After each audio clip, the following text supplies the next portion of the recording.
Promoted the market and promoted the chefs, local people, local food was used and cooked right there at the mall that day. It was just wonderful. But one of the biggest things that we received help from with Ohio Job and Family Services and ACENet was the use of a directional card to be used at the market for low-income families. You may not be aware of this, but over the last 4 years, the use of this and the help that we received from Ohio Job Family Services and ACENet has created over $100,000 in benefit to our market, to our vendors. It has grown dramatically every year. And it's not just the Ohio Farmers Market that uses the Ohio Direction Card. Other farmers market across the state does too. But the Athens Farmers Market has over 50% of the directional card use in the state. We're glad that that's occurred. But what that's providing is the low-income families are actually getting the actual fruit, vegetables, and the fresh, nutritional food that they really need. So that really helps. Now, how that works at our market, they use the directional card, and we issue what we call a token for $1 for whatever they swipe the card for. Yeah, they get a $1 in token. And the eligible vendors actually collect these tokens, and at the end of the month, they turn them into our treasurer, and our treasurer reimburses them. So it works, great program. It is wonderful. I wouldn't know where our market would be without the help of other services. Yep. Yeah, and I also want to point out the importance of what he's talking about is essentially the old food stamp program. But that way, that money that's spent at my booth or any of the other vendors' booths stays in the local economy. It doesn't go to corporate headquarters in Cincinnati or Kroger's. It stays here. And that's what's so important. That's what makes the difference is the money stays here and is used here and is recycled here. The actual value, the economic value of the farm market right to Athens County, we kind of did an estimate on it. Some told me, some of my vendors told me I probably should not let these figures out, but I will. The Athens Farmers Market, we estimate, brings in between $2.5 and $3 million to our economy. $2.5 to $3 million a year. That is just phenomenal. That is just phenomenal. And I'm very, very proud to be part of that. Do that.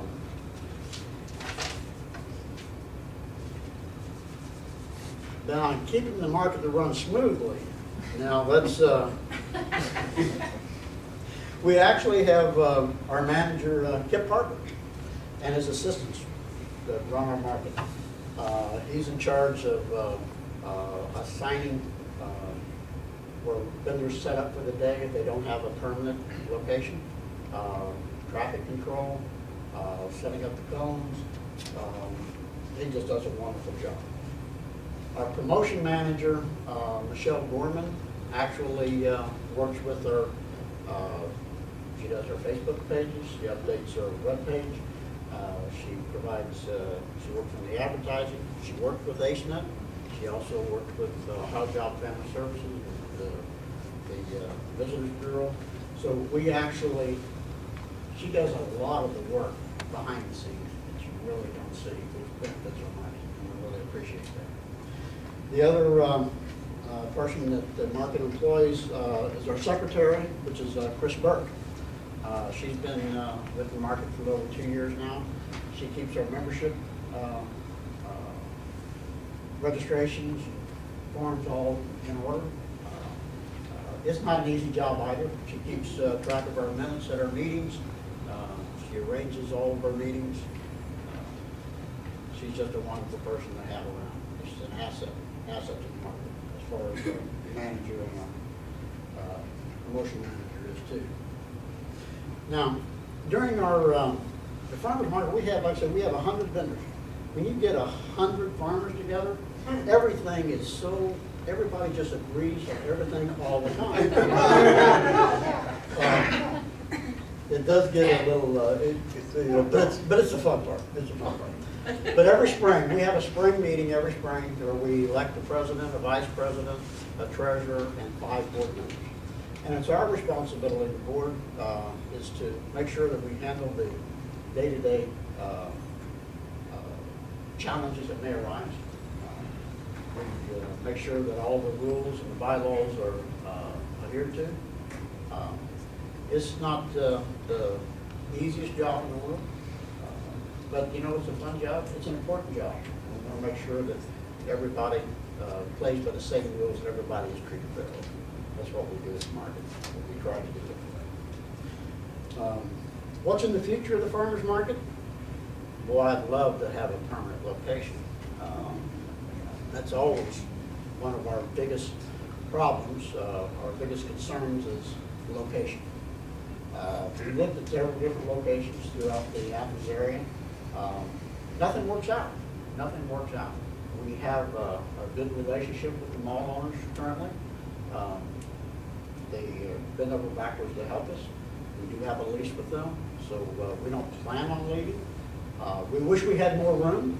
You know, I could have, I could fill 2 of these parking lots full if we could have the room to do that. And would people come? Yes, yes, people would come. Yes, people would come. But if we don't find a permanent spot in the future, we hopefully we still work where we're at now. What would this city, what kind of a loss would occur if something would happen to our market? So we don't want that to happen. We really want it to be sustainable in another 40 years. I won't be around another 40 years to see that done. You'll be amazed at the products that's available at the farmers market. Fruits, vegetables, jams, jelly, bread, pizza, cheese, eggs, meat, dried flowers, bedding plants, buffalo meat, rabbit, chicken, turkey. You know, I mean, everything is available at the market. Pet treats. What did I mention? Honey, candles too. The support that the Athens Farmers Market receives from the community is just wonderful. It is sustainable. The market is sustainable. We have local people. We have local new entrepreneurs that come in. Like I say, try the market out. They try the market out. Sometimes it works, sometimes it don't. We have new retention. We have some people are not retained every year. That just doesn't work out for them. But some of our vendors use the Athens Farmers Market as a supplement of their income. But we also have a lot of vendors, it is their income. It is their income. It is their livelihood. There's been some changes made that to the farmers market, like now we require insurance. Before, it was never a requirement. Now, the Athens Farmers Market is requiring the vendors to have insurance. That may eliminate a few vendors, we are sorry to say, and hopefully it does not. But some people may elect not to come back just because of that. But the main reason why our members decided to do that too was if something would happen to that product, why put all of these vendors at jeopardy? So that was a good decision made by our members, and I really, really appreciate them doing that. The other main thing we got to remember though is that these are local people, and without the support from the community that we have, the customers that we have, they may not be able to survive. So it is important that you patronize the farmers market. And everybody that you talk to, you should ask them, hey, you been to farmers market lately? I know every store that I go into, if I do not recognize their face from the farmer's market, I'll ask them, wasn't you at the farmer's market Saturday? Well, no, when is that? Word of mouth. All vendors should say, this or the market is from 10 to 1.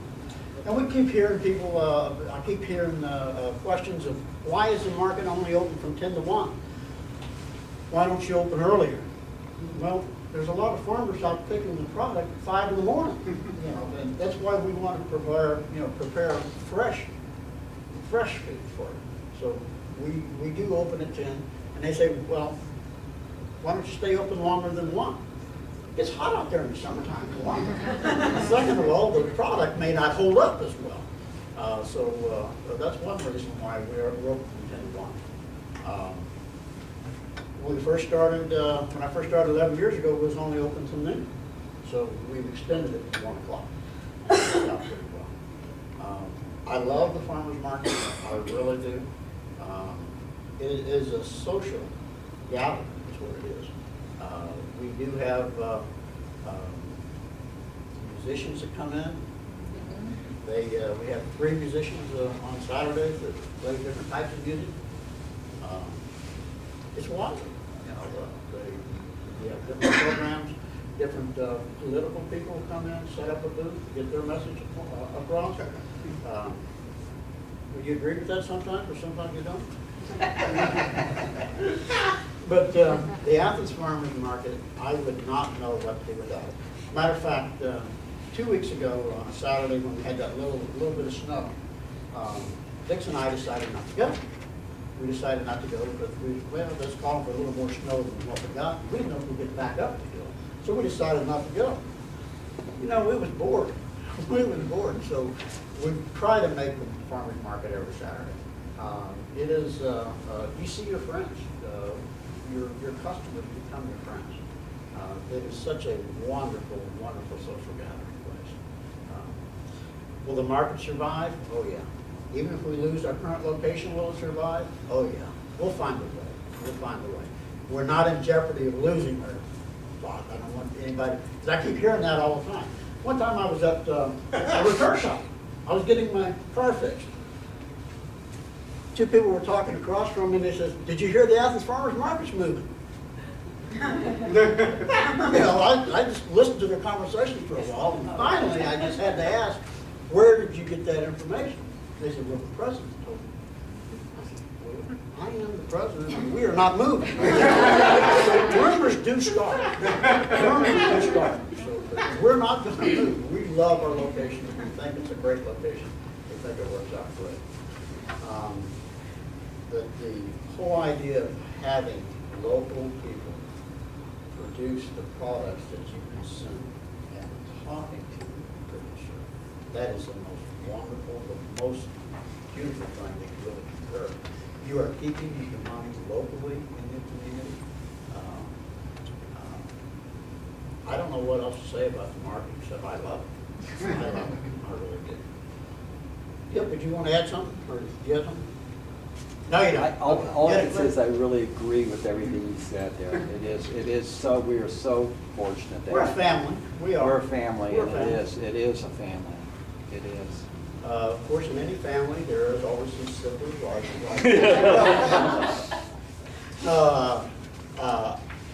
I would love to see the farmers market. We have a lot of new faces at the farmers market. Like I say, we have about 40 people on the waiting list that come in. So it is we're having new people come in, younger people, and I would like to see younger people actually take charge of the market, be involved with the board members, be involved with the vice president or the president position. I would like to see term limits come in for. It sounds like you're trying to The get guy a in job. the- Is that what it sounds like? Well, I just want the people to know I am not seeking re-election. I want younger people on the board. But we're dedicating more time to our business this year. Yes? Can we talk a minute about bees? So Bees? Bees. Bees? Bees, you know. You're honeybees. Yeah, could we, so like, do you ever get stung more than once? That was one. I mean, I know I you knew do that the was little gonna come up. smoky thing, it kind Every- of chills them out, but. Every time that is the question I get asked most all the time. How many times have you been stung? Well, it's because that whole bee thing is really scary. I can honestly tell you, I've been shooting bees. I've been keeping bees for 40 years and I've only been stung once. Geez, I've been stung more than that, just in the yard. Per bee. You've been asked this question before. Oh, yes, oh, yes. Bees, well, yeah, I love the bees. Matter of fact, give you a little more background about myself. I grew up around bees. When I was 8 years old, I had my first beehive. And my dad asked me, he says, "What do you want to be when you grow up, son?" I said, "I want to be the biggest beekeeper I can possibly be." He says, "Son, you might start." But, And you're not moving back home. no, but I got into the insurance business when I was 18. I was an insurance agent for 35 years with Farmers Insurance. I retired 3 years ago, and I downshifted to being a full-time beekeeper. So I'm living my life career. I'm living my life. So it's wonderful. It's wonderful. So does it, like, when you scoop out the honey, and does it go right into the jars? Is that what I'm eating? No, I put the jars in the hive and And each they little just- bottle. I'm struggling with this whole thing. How does this whole bee, how the honey gets in the jar? I can give you a real brief question. Okay. Of course, the honey is stored in the combs. Got that, yeah. And then we have a machine that blows the bees out of the super. We blow the bees out, we bring that into the honey house, Oh. and then we have a machine that cuts the caps off of Yeah. both sides. Yeah. And that's what we use to make the wax, make the candles out Oh, of. I It's wonder candle about wax. that, And then centrifugal force throws the honey out of the combs, and then it's filtered and put into the jar. That's Thank something. you. It's something. People ask me, do bees make honey? No, they gather. They gather the nectar and evaporate the moisture, and that's what honey is. That's what honey is. But we really can't talk about the market of the bees. We could be talking on bees. We'll be here till 9 o'clock. Okay. But, yeah, I do love the honeybees about as much as I do the market. Yes. Why doesn't the farmer's market accept credit cards? I know one or two individual people take credit cards, but not as a, if you could do it with tokens for that, could there be a way to do it? That is one thing that we are anticipating to do in the future. The only problem with that, There's a fee. there's a fee involved. There's a fee involved. Who do we put the fee go to? The person using the card? Does the market absorb the fee? Is it fair to one vendor to have to pay part of the fee and he doesn't have access? So it's a lot of things to work out of it. But it could grow the sales quite a bit. That is true. That is true. So we are considering that to be done. That's one thing I'd like to see done. What we tell someone now that if they ask if they can use their credit or debit card, the best advice that we can give them, there's an ATM machine right inside the mall. So that helps. That helps. But yeah, I understand where you're coming from. I'd love to see that too. I'd love to see that. We are also working here in Athens on the Mayor's Transportation Committee, and we put a proposal to the student government to have the students pay a fee and everybody rides the bus. Community members, townspeople, anybody, and it would run twice an hour. I know that's a problem to get out to the mall, Saturday morning, and it's not easy to catch, because it runs every hour. But it'll be running perhaps twice an hour in key times of the day, during the week and Saturday, perhaps Sunday. That would be great. We all are always looking at some way to get more students involved in the farmer's market. We don't see a lot of students there on Saturday morning. I don't know if they just don't get up early Saturday. They're still morning. sleeping. Is that what it is? 1 o'clock's way early for them. Yeah. Well, we're always open to ideas, to try to get more people to help the department too.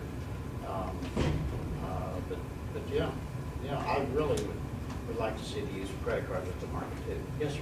Yeah, another question about bees. Sure. Beekeepers in this area have been experiencing honeybee die-offs like in other parts The of the Connolly collapse disorder? Yeah. That was Connolly collapse disorder has been one of the best things that's ever happened to the beekeeping industry. hard to say that. But the awareness that the public was made aware of the problem is why I say that. Over the last 3 years across the state of Ohio, there's been an average between 28 to 35% of the bees killed every year. It's not as much as the CCD, it's just the common collapse disorder. It's a combination of 5 or 6 different pathogens, different pests that creates a problem. The CCD has been a problem for the commercial beekeepers because they have all their hives usually in one area and they only work on one monoline crop at a time and they don't get a variety of food. Like if the bees will come to the farmer's market, they get a variety of food all the time. But what I'm saying is we still have a death issue with bees in Ohio. Currently, well, last year we lost 12%. This year we lost less than 4%, which is wonderful. We're doing different things. Our association here in Athens, or Athens County Area Beekeeping Association, last year the association members lost only a little over 10% of their bees. So they are on the comeback, but the reason for that is the way we're breeding queens from surviving stock in our own area to shipping bees into California and Georgia. Yes. Just out of curiosity, with the new state administration that's coming, what impact have the change in the Ohio Department of Ag, the state policies, is that having any impact on? Oh, yeah. Oh, it's hurt the beekeeping industry, because one thing, they've eliminated the agri-division pretty much. We have, there's some counties that doesn't even have a bee inspector now because of the change, the cut in budgets. We have one state bee inspector. All beehives are supposed to be registered with the state of Ohio. We tried to get our members to make sure to register all their bees. But they don't have the inspection available to the beekeepers. We don't have the support in the Ohio Department of Ag we had in the past. And what about the farmer's market in general? The farmer's market in general, OEA has worked great with the market. We had an inspector come, I think 3 times last year came in. He found several, not violations, but corrections that needed to be made on labels. So it has worked out very well. It has worked out very well. We worked great to go work for that. Could you comment on the Hope Gardens and CFI and their involvement? That is just so wonderful. The Community Food Initiative and the home gardens that they put on. But the other one, the donation station, that they bring so many, they distribute so many pounds of food a week that is donated to the market, donated from the market, and it helps the vendors, and it also, helps the low-income people that actually need the variety of food that they have. So it is a wonderful program. CFI is a wonderful. They are members of our market. They are members of our market, and we really appreciate all the help they give to the market, and we can give them too. Yes. I'm just curious, it seems like for some of the members, so some of the vendors at the market, the market's their primary means of selling their wares, and for other members, they have other vendors, they have other, other places, or it's a secondary means of selling. What percentage would you say is either way of the vendors? What percentage of the vendors that actually are, is their livelihood? Or, yeah, it's, or whatever their livelihood for what they're selling there, whether or not they have another, but yeah. You mean the percentage of their sales that occur at the farmer's I'm sorry, market? yeah. Sorry, as yeah. opposed to Percentage of sales at farmer's non-farmers? market? Yeah. Boy, I can only say percentage of our sales is probably about 70% of our income comes from the farmer's market. Now, as far as sales, but we don't sell a lot of wholesale products. And we don't go to any other markets, only the farmer's market, the Athens farmer's market. But there are a lot of other vendors that. There are other vendors that actually go to 3 or 4 different markets. So I would feel that, it'd be a rough estimate, but I would say at least 30% of the vendors that we have are not relying on that income. Probably 7% of us.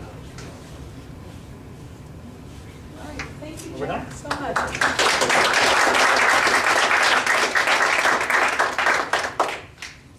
All right.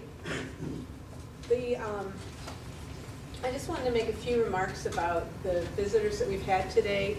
The diversity committee, when we started talking about putting together this particular theme for the winter quarter, we sat down and we did some brainstorming about where could we reach out and identify people that we could have come in and speak. And I do want you to understand that in no way did we want to say that the 3 speakers or the 3 organizations that we had speaking today were all that they were available. We had a huge long list, and we wanted to do something that was representative, but not, not to be here for 3 days, which we could very well have done, seriously. Without the bees. So we just wanted to point that out. One of the themes that we were looking at when we came up with this concept is we were looking at also the university's Common Experience project, where we were looking at, I don't know how many people know about the Common Experience project, but the overall theme is bright future, dark future, and we thought that the bringing in the organizations today that we did is a way for us to show that there in Athens County there is a bright future, and that we have a bright future because of the way in which we rely on each other for our economy and for being sustainable economically and independent of the bigger businesses outside the area. So that's pretty much where we're at with this. We have a lot of refreshments left, and the speakers are still here. So we encourage you to take a little time, have something else to eat, and ask the speakers the questions that you have. We have the room for another hour, so nobody's going to be kicking us out. Thank you very much.